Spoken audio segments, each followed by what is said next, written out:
बहू और बुलेट। घर के बाहर फट फट फट की जोर से आवाज हुई। सीमा को लगा कि पटाखे फूट रहे हैं। वो डर के मारे घर से बाहर निकली। देखा तो सामने योगेश यानी कि पतिदेव एक बुलेट बाइक पर बैठे हैं। अरे डर गई क्या? बाइक लेकर आया हूँ तुम्हें घुमाने के लिए। सच में? मुझे लगा पटाखे फूट रहे हैं। अरे पटाखे भी फूटेंगे और मिठाई भी बटेगी। माँ को तो बुलाओ। माँ भी बाहर आ जाती है। अरे योगेश बेटा, इतनी जल्दी आ गया। और ये गाड़ी किसकी है? साहब की है? हाँ माँ, तुम्हारा बेटा साहब से कम है क्या? मेरी ही है। अरे बेटा, इतनी बड़ी गाड़ी ले ली, इससे तो तू घोड़ा ही ले लेता। महंगी पड़ी होगी ना? माँ महंगी सस्ती छोड़ो और मिठाई लाया हूँ, गांव में बंटवा दो। अरे बंटवा क्यों दो? पीछे बैठो, गांव में बांट कर आते हैं। सब खुश थे। योगेश गांव के बाहर एक कोयले की खदान में मजदूरी करता था।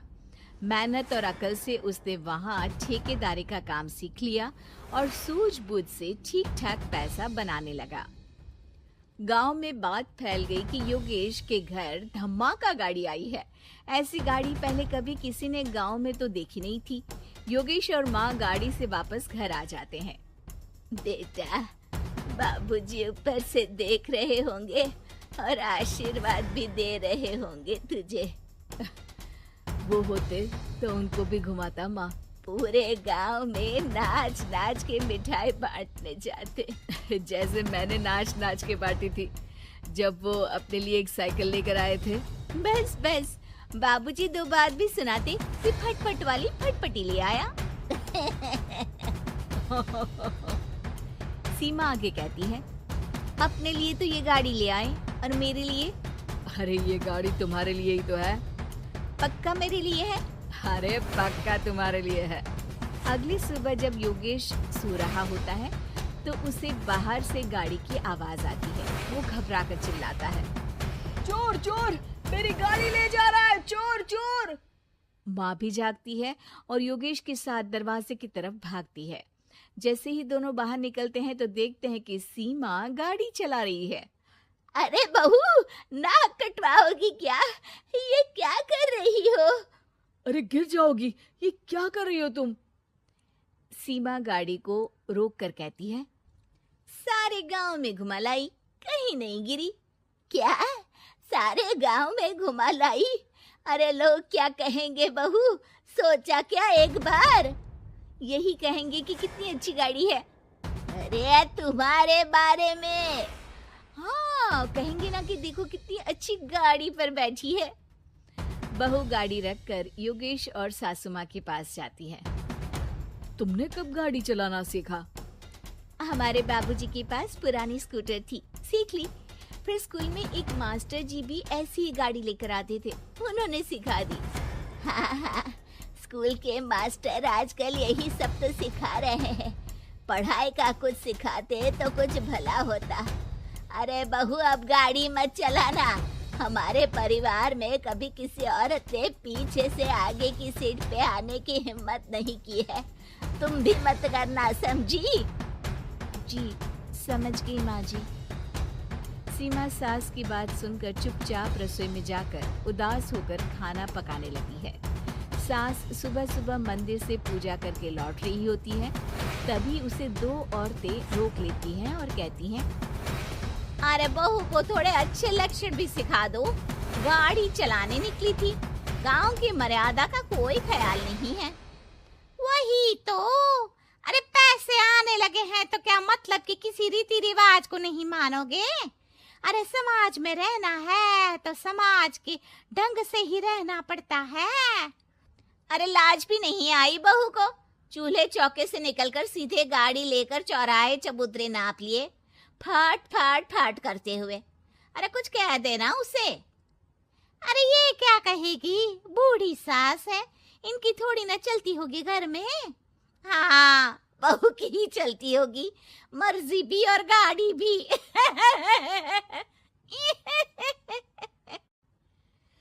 सास सब सुनकर घर आती है और बहू को चिल्ला के बुलाती है। अरे नाक कटवा दी सबके सामने गाड़ी चलाकर, औरत जात गाड़ी नहीं चलाती। शहरों में तो 4 पहियों वाली गाड़ी भी चलाती हैं और हेलीकॉप्टर, हवाई जहाज भी। शहर में थोड़ी ना रहती हो मैडम साहिबा, आज के बाद गाड़ी से ही नहीं यूं भी निकलना बंद तुम्हारा घर से। माँ सही कह रही है, कहीं भी जाना हो तो मुझे बता देना, मैं लेकर चलूंगा। आज माँ को तुम्हारे कारण कितनी बातें सुननी पड़ी। इतना कहते हुए योगेश वहां से चला जाता है। बारिश की वजह से कारखाने के रोड पर कीचड़ रहता है, इसीलिए योगेश गाड़ी घर रख कर जाता है और किसी से लिफ्ट लेकर कारखाने पहुंचता है ताकि नई गाड़ी गंदी ना हो। लेकिन शाम को इतनी तेज बारिश होती है कि उसे वापस आने का कोई साधन ही नहीं मिलता। बारिश बढ़ती जाती है, रात के 11 बज जाते हैं। रास्ते में एक नदी का ब्रिज है, अगर उस पर पानी आ गया तो योगेश कारखाने में ही फंस जाएगा। पूरी रात भूखे प्यासे बितानी पड़ेगी। घना अंधेरा, बिजली की कड़कड़ाहट और तेज बारिश। राजेश डर भी रहा था, ठंड से कांप भी रहा था। तभी उसे रोड से आती हुई एक रोशनी दिखती है। वो देखता है कि उसके सामने एक बाइक आकर खड़ी हुई है। वो ऊपर वाले को धन्यवाद देकर उस बाइक वाले आदमी की तरफ बढ़ता है, पर पास जाकर देखता है तो भौचक्का रह जाता है। सीमा, तुम यहाँ इतनी बारिश में गाड़ी पर? पहले बैठो तो, नदी ब्रिज पे आ जाएगी तो जाना मुश्किल हो जाएगा। योगेश गाड़ी के पीछे बैठता है। सीमा गाड़ी चला रही है। मैंने तो तुमको पहचाना ही नहीं। गाड़ी की आवाज तो पहचानी होगी ना। अरे पर मुझे नहीं पता था कि तुम आओगी। अच्छा किया कि तुम आ गई। माँ नहीं आने दे रही थी, पर हमेशा पति पत्नी की रक्षा थोड़ी ना करेगा, पत्नी को भी तो करनी चाहिए। योगेश को सुबह अपने किए पर पछतावा होता है। उसकी आंख में आंसू आ गए जो बारिश की बूंदों में बह गए थे। उसके बाद सीमा को सास ने और योगेश ने खुशी खुशी समाज की सीमा लांघने की मंजूरी दे दी। अब वो जहां भी जाती फट फट फट गाड़ी पे ही जाती। बदतमीज बहू। सभ्यता से भरपूर शास्त्री परिवार की इकलौती बेटी मोहिनी को बचपन में ही पढ़ाई के लिए विदेश भेज देते हैं, जहां से वो सालों बाद ग्रेजुएशन पूरी करके इंडिया वापस आती है, जो अब संस्कार, सभ्यता, संस्कृति जैसी चीजों से कोसों दूर होती है। एक सुबह मोहिनी शॉर्ट ड्रेस पहने, कानों में हेडफोन लगाए जोर जोर से इंग्लिश गाने गाती हुई घर में घूम रही होती है। सुबह सुबह भगवान का नाम लेते हैं, राक्षसों की तरह चिल्लाते नहीं। पॉप्स, आपको अच्छे गाने की बिल्कुल समझ नहीं है, so take a chill pill. अरे मोहिनी, पापा से ऐसे बात करते हैं क्या? सारी तमीज भूल गई हो? ओह मॉम प्लीज, इतनी बड़ी भी कोई बात नहीं हुई, सो डोंट ओवर रिएक्ट। ऐसे ही दिन बीतते हैं जिसमें मोहिनी के तौर तरीके, रहने और बात करने का ढंग उसकी मम्मी पापा को परेशान करने लगता है। भला कोई मानेगा कि ये मेरी बेटी है? रीति रिवाज और संस्कारों से तो इसका दूर दूर तक कोई नाता नहीं, और अब तो लगता भी नहीं कि कभी होगा। अरे ऐसे कैसे नहीं होगा? लड़कियां सारे नखरे अपने माँ बाप को ही दिखाती है। ससुराल जाकर उन्हें सब कुछ करना भी पड़ता है और मानना भी। पत्नी की बात शास्त्री जी समझ जाते हैं और कुछ ही दिनों में अपने से भी ज्यादा धार्मिक परिवार में निखिल के साथ मोहिनी का रिश्ता पक्का कर देते हैं। रिश्ता तो पक्का कर दिया, पर यहाँ मोहिनी को कैसे मनाएंगे? शादी ब्याह के मामले में आटे में नमक जितना झूठ तो चलता है जी। इसी तरह एक के बाद एक तिकड़म लगाते हुए दोनों मिलकर मोहिनी को शादी के लिए तैयार कर लेते हैं और मोहिनी निखिल की शादी हो जाती है, जिसके अगले दिन से ही मोहिनी दोबारा अपने पूरे अवतार में शॉर्ट ड्रेस पहनकर घर में घूमने लगती है। बहू को ऐसे देख सास की आंखें फटी की फटी रह जाती हैं। अरे ये क्या बेशर्मी है, हमारे घर की लड़कियां जींस तक नहीं पहनती और तुम बहू होकर इतने छोटे कपड़े पहनकर पूरे घर में घूम रही हो। सीरियसली मॉम, प्लीज आप अपनी इस 80 के दशक वाली सोच में मुझे इंक्लूड मत करो। हाय तौबा, एक तो बेशर्मी दिखाती है, ऊपर से सास के साथ जुबान भी लड़ाती है। अरे जल्दी कपड़े बदल कर आ, घर की पहली आरती तुम्हें ही करनी है। इतनी देर में निखिल भी वहां आ जाता है। माँ पापा आने वाले हैं, पूजा का सारा सामान तैयार है ना? ये पूजा हमेशा मेरे बॉयफ्रेंड्स के पीछे पड़ी रहती थी और अब हस्बैंड के पीछे भी आ गई।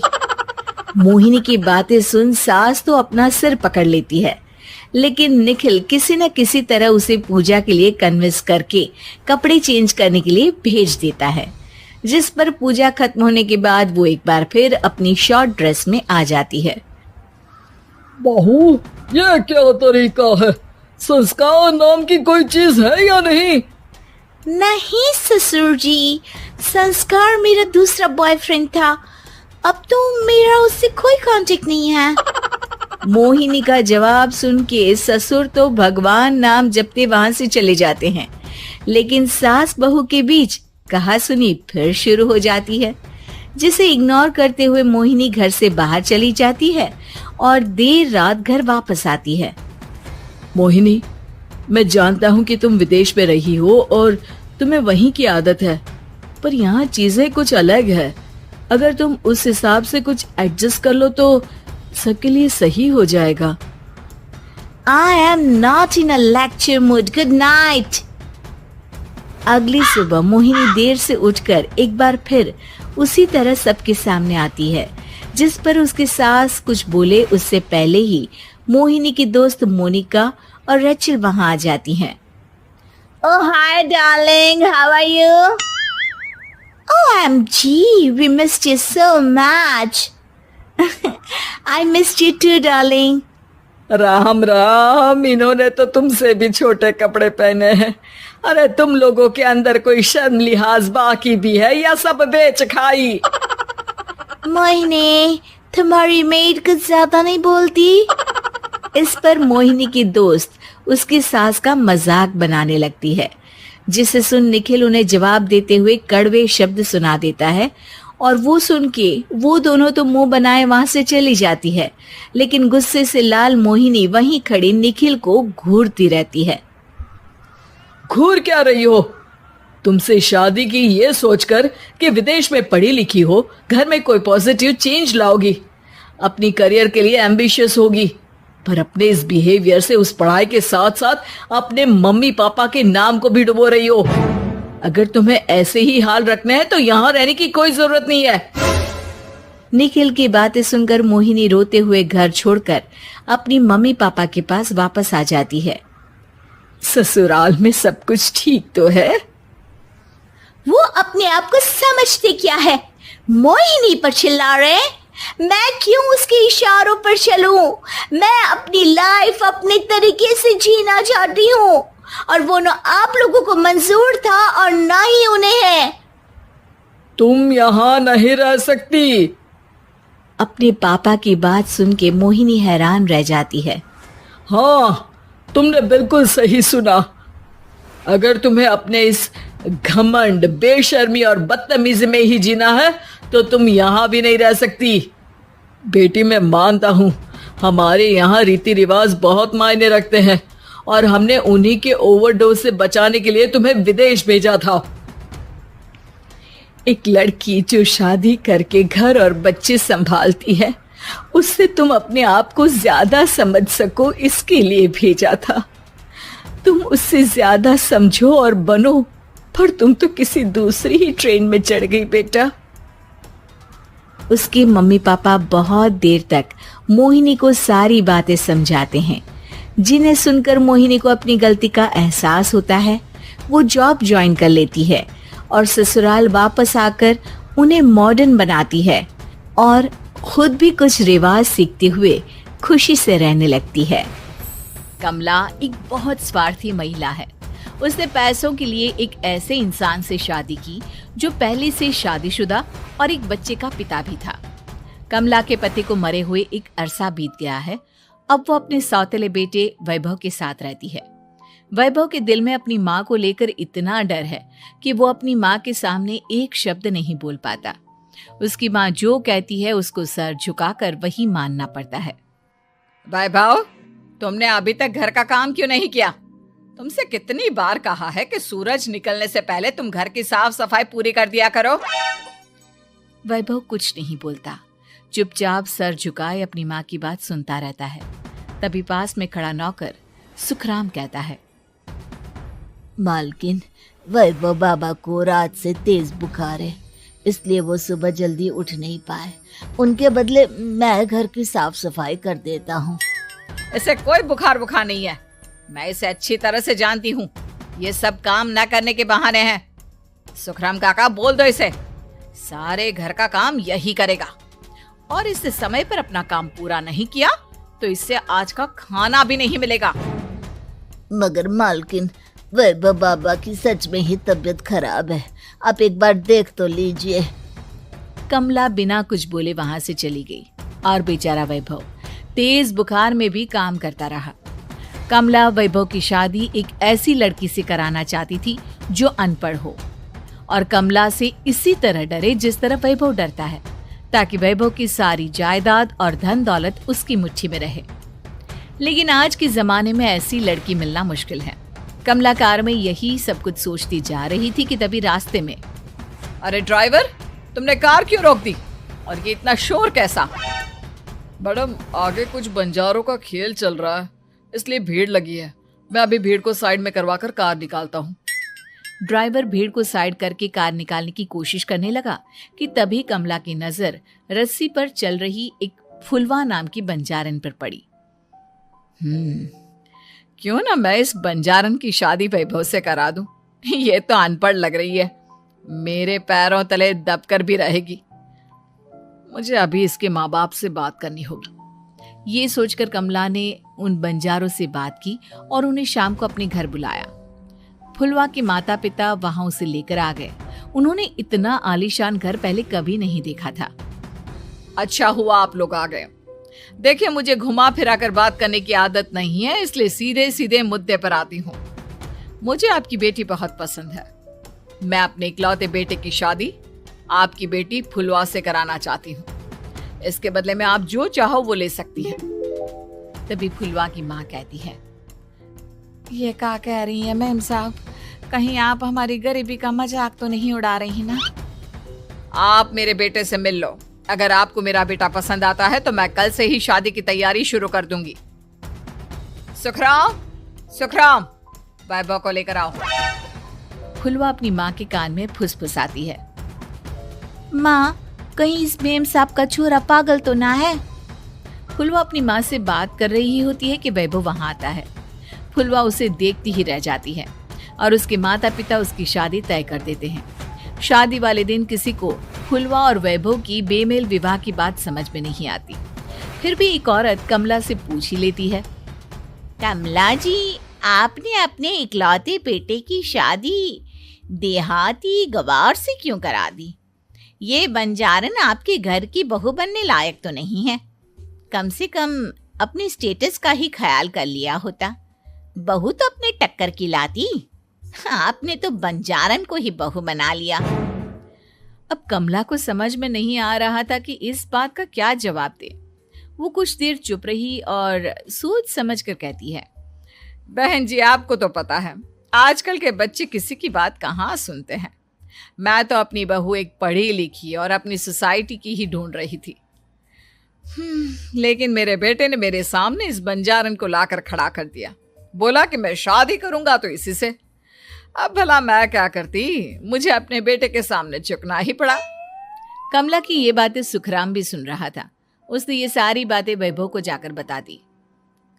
काका, मैं तो फुलवा को जानता भी नहीं, फिर माँ मेरे बारे में झूठ क्यों कह रही है? अरे बेटा, तुम कितने भोले हो, तुम्हें कुछ भी नहीं पता। तुम्हारे पिता अपनी सारी संपत्ति तुम्हारे नाम करके गए हैं। तुम्हारी माँ नहीं चाहती कि ये संपत्ति तुम्हें मिले, इसलिए उन्होंने तुम्हारी अनपढ़ लड़की से शादी करवाई, ताकि तुम्हारी तरह वो भी अपने हक के लिए आवाज ना उठा सके। सुखराम काका, मैं क्या करूं, आप ही बताओ। माँ के सामने आते ही मेरे हाथ पैर कांपने लगते हैं। मैं माँ को कुछ भी नहीं कह पाता। वे दोनों बात कर ही रहे थे कि अचानक कमला वहां आ गई। कमला को देखकर दोनों घबरा गए। तुम दोनों फिर कभी बातें कर लेना, अभी फेरों का समय हो गया है, चलो जल्दी आओ। इस तरह फुलवा और वैभव की शादी हो गई। अगले दिन कमला ने फुलवा को बुलाया और उसे नसीहत देने लगी। देख बंजारन, तुझे मैंने अपनी बहू बना तो लिया है, लेकिन तुझे इस घर में आँख कान मुंह बंद करके रहना होगा। घर का काम कर और अपने पति से मतलब रख, समझी? कमला का ऐसा रवैया फुलवा को बिल्कुल समझ में नहीं आया। उसने वैभव से इस बारे में बात की। सुनिए ना, माँ जी ने जिस तरह मुझसे बात की मुझे अच्छा नहीं लगा। शादी से पहले तो वो मुझसे बहुत अच्छे से बात कर रही थी, लेकिन शादी के बाद उन्हें क्या हो गया? तुम ज्यादा मत सोचो, जैसा माँ कहती है वैसा ही करो। ये कहकर वैभव वहां से चला गया। अगले दिन वैभव को घर के नौकरों की तरह काम करता देख फुलवा को बहुत हैरानी हुई। फुलवा ने इस बारे में सुखराम काका से बात की तो सुखराम काका ने फुलवा को सारी बात बता दी। अब फुलवा को समझ में आ गया कि उसकी सास ने एक बंजारन को बहू क्यों बनाया। एक दिन वैभव घर का काम कर रहा था, तभी उससे कांच की प्लेट टूट गई। किसने गिराई ये कांच की प्लेट? वैभव को वहां खड़ा देख कमला ने छड़ी से उसे मारना शुरू कर दिया। उसके पैर में कांच चुभ गया और खून बहने लगा, लेकिन फिर भी कमला उसे मारे जा रही थी। ये देखकर फुलवा ने कमला के हाथ से छड़ी छीन ली और तोड़कर फेंक दी। बंजारन, तेरी इतनी हिम्मत, तूने मेरे हाथ से छड़ी छीनी? कमला फुलवा को थप्पड़ मारने ही वाली थी कि फुलवा उसका हाथ पकड़ लेती है। ओ सस माँ, मैंने मॉम की गुड़िया ना समझ लियो। बंजारन हो बंजारन, ईंट का जवाब पत्थर से देना जानती हूँ। आज के बाद मेरे या वैभव जी के ऊपर हाथ उठाने की सोचियो भी ना, समझी ससु माँ? ये कहकर फुलवा वैभव को लेकर वहां से चली गई। उसने वैभव के पैर पर पट्टी बांधी, उसके आंसू पोंछे। वैभव ने पहली बार किसी के दिल में अपने लिए इतना प्यार महसूस किया। अब फुलवा वैभव का हर काम में हाथ बटाती, उसका बहुत ख्याल रखती। इस तरह दोनों बहुत ज्यादा नजदीक आ गए। वहीं दूसरी ओर कमला सारी जायदाद अपने नाम करने की साजिश करने लगी।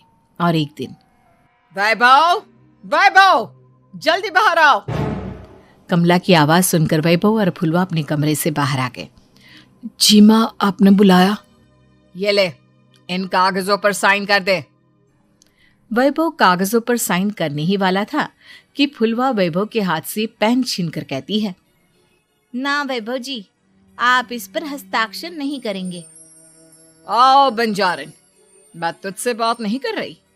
ये बात मेरे और मेरे बेटे के बीच की है। चुपचाप पेन दे दे, नहीं तो तेरी खाल उधेड़ लूंगी। ससु माँ, बंजारन की खाल इतनी भी ढीली ना होवे कि कोई भी उधेड़ लेवे। जो यकीन ना आता हो तो देख ले उतार के। और हाँ, बंजारन जरूर हूँ, पर अनपढ़ ना हूँ। मन्ने भी पता है कि किसी भी कागज पर साइन करने से पहले उसे अच्छी तरह पढ़ लेवे हैं। पेन देती है या नहीं? ये कहकर कमला फुलवा को मारने आई तो फुलवा ने कमला को धक्का दे दिया और वो नीचे गिर गई। कमला डरकर वहां से भाग गई। अब फुलवा ने वो कागज उठाए और वैभव के साथ सीधा वकील के पास चली गई। वकील ने वो कागज देखी और फुलवा को बताया, वैभव के पिता की सारी जायदाद और संपत्ति वैभव के नाम है, लेकिन वैभव की सौतेली माँ इस संपत्ति को अपने नाम कराना चाहती है, इसलिए इन कागजों पर वो साइन करा रही थी। तो अब हमें क्या करना चाहिए वकील साहब? वकील ने फुलवा और वैभव को सब कुछ अच्छी तरह से समझा दिया। अब दोनों घर पर पुलिस को लेकर पहुंचे। कमला पुलिस को देखकर घबरा गई। पुलिस ने कहा, आपके नाम की कंप्लेंट हुई है, आपको हमारे साथ थाने चलना होगा। कंप्लेंट? कैसे कंप्लेंट? आप अपने सौतेले बेटे पर बहुत अत्याचार करती हो, धोखे से सारी जायदाद अपने नाम करा रही थी। अब नहीं इंस्पेक्टर साहब, जरूर ये मेरी बहू की कोई साजिश है, इसने गलत कंप्लेंट की है। मैडम, शिकायत आपकी बहू ने नहीं बल्कि आपके बेटे वैभव ने की है। कमला वैभव का नाम सुनकर दंग रह गई। जिस बेटे ने कभी उसके सामने सर नहीं उठाया था, आज वही बेटा उसके सामने पुलिस को लिए आया है। वैभव, तुम्हारी इतनी हिम्मत कि तुम पुलिस को ले आए? हाँ माँ, मैं लाया हूँ पुलिस को, और मेरे अंदर इतनी हिम्मत कभी ना आती अगर फुलवा मेरा साथ ना देती। आपने बंजारन बहू को लाकर अपने ही पैर पर कुल्हाड़ी मारी है माँ।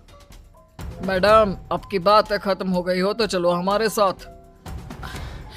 वैभव, मुझे माफ कर दो, मुझे थाने मत भेजो।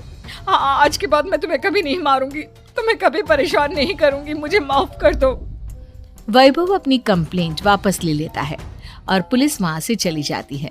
वैभव अपनी सौतेली माँ से कहता है, मैंने पुलिस को वापस तो भेज दिया है, लेकिन मैं आपको माफ नहीं कर सकता।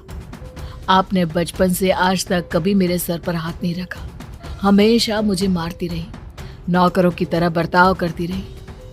आप इस घर में नहीं रह सकती, चली जाइए यहाँ से।